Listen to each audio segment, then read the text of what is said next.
Hare Krishna. International society for Krishna consciousness यानी अंतर्राष्ट्रीय कृष्ण भावनामृत संघ एक ऐसी संस्था, एक ऐसी कम्युनिटी जहां भगवान श्री कृष्ण की भक्ति ही जीवन का परम लक्ष्य है। यानी कोई भी काम हम इस भावना के साथ करते हैं कि भगवान श्री कृष्ण उससे प्रसन्न हो। और उन भगवान श्री कृष्ण का एक नाम है गोपाल, यानी गौओं का पालन करने वाला, उनका रक्षक।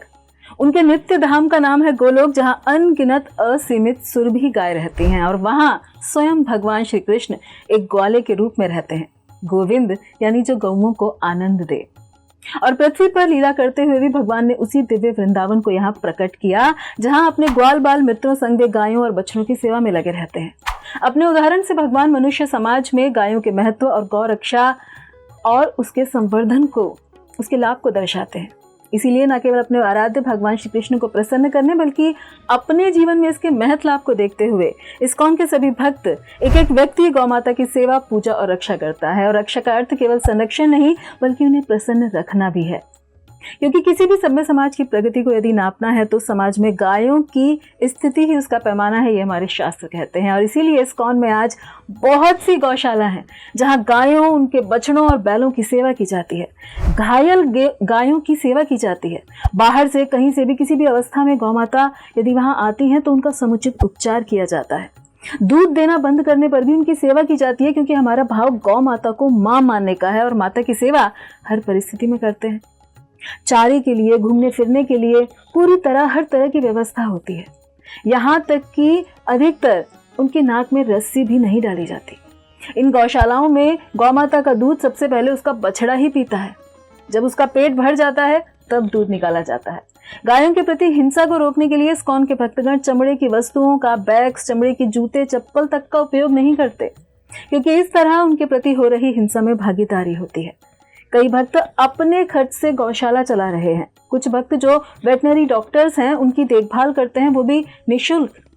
अधिकतर भक्त जितना संभव हो सके गौ माता के दूध, घी और उनसे बनी मिठाई ही प्रयोग करते हैं। गाय माता के गोबर से बने धूप, साबुन, शैम्पू, दवाइयां और नाना प्रकार की वस्तुओं का उपयोग भक्त करते हैं। गौमूत्र यानी गौ अर्क के फायदे तो हम सभी जानते हैं, कैंसर तक में उसके फायदे हैं। पूरे भारतवर्ष में इस्कॉन की कुल 60 गौशालाएं हैं जहां गौवंश की अच्छी प्रकार से सेवा करने का हम प्रयास करते हैं। तो यदि आप भी गायों की सेवा करना चाहते हैं तो वहां जा सकते हैं और धन या तन से किसी भी प्रकार की सेवा कर सकते हैं। वैसे तो अपनी आमदनी का कुछ हिस्सा गौ सेवा में देना चाहिए, लेकिन कम से कम न केवल भारत बल्कि संपूर्ण विश्व की धरती गौवध से मुक्त हो जाए, इसके लिए भगवान से प्रार्थना अवश्य करें।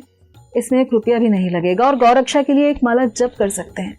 तीसरा, ये निश्चय करें कि अपने घर में, देवार्चन में, भगवान की सेवा में, उत्सव में, पितरों के श्राद्ध और अपने व्यक्तिगत आहार में वेद लक्षणा भारतीय गाय के दूध, दही और घी का ही उपयोग करेंगे, क्योंकि इससे बहुत बड़े पैमाने पर गाय की रक्षा होगी। भगवान श्री कृष्ण हमारे इष्ट हैं और उन्होंने सदैव गाय की सेवा शुश्रूषा की, तो सोचिए कि वो कितनी पूजनीय है। हमारे शास्त्र गौ माता को 7 माँओं में से एक कहते हैं और इसीलिए समाज, देश और दुनिया में आज जो भी समस्याएं हैं उसका एक बहुत बड़ा कारण गौवध है। गैया श्री कृष्ण को इतनी प्रिय है कि पृथ्वी भी जब भगवान से रक्षा की पुकार करने गई तो गाय माता का रूप धरकर गौशाला में भगवान का नामकरण संस्कार हुआ और विघ्नों से बचने के लिए गाय की पूंछ का झाड़ा उन्हें दिया गया, गौरज लगाई गई। हम क्या गौ माता की महिमा कहेंगे, शास्त्रों में अगाध महिमा है गौ माता की। हम तो बस ये कहना चाहते हैं कि जिन गौ माता की रक्षा के लिए श्री कृष्ण जंगल की दावाग्नि को पी गए, अरिष्टासुर, एक असुर जो बैल बनकर आया था, उसका वध करने के पश्चात श्री कृष्ण ने प्रायश्चित्त किया, क्योंकि उसने केवल रूप एक बैल का धर लिया था, चाहे भावनासुर की थी। जिन गौवंश के यमुना का विशुद्ध पानी पीने से श्री कृष्ण ने कालिया नाग को रौंद डाला, जिन गैयों के बिना भगवान ने जूते चप्पल नहीं पहने, खुद भी नंगे पैर रहे कि जब तक मेरी गैया जूते नहीं पहनेगी मैं भी नहीं पहनूंगा, उन गैयों पर आज इतना अत्याचार हमारे किस भविष्य का संकेत है। नमो ब्रह्मणाय देवाय गौ ब्रह्मणा हिताय च। ब्राह्मण वो हैं जो अपने ज्ञान से समाज को दिशा देते हैं, सबका कल्याण चाहते हैं, किंतु उन ब्राह्मणों से भी पहले भगवान को गाय प्रिय है, उनका हित प्रिय है। इसलिए भगवान श्री कृष्ण को प्रसन्न करने के लिए भी और एक सभ्य समाज के जिम्मेदार नागरिक होने के नाते भी हमें गाय माता को हमारे कम्युनिटी में, समाज में फिर से वापस लाना होगा। कुत्ते बिल्लियों को पालिए, हमें उनसे घृणा नहीं, लेकिन बस गाय माता को इग्नोर मत कीजिए। धन्यवाद। हरे कृष्ण।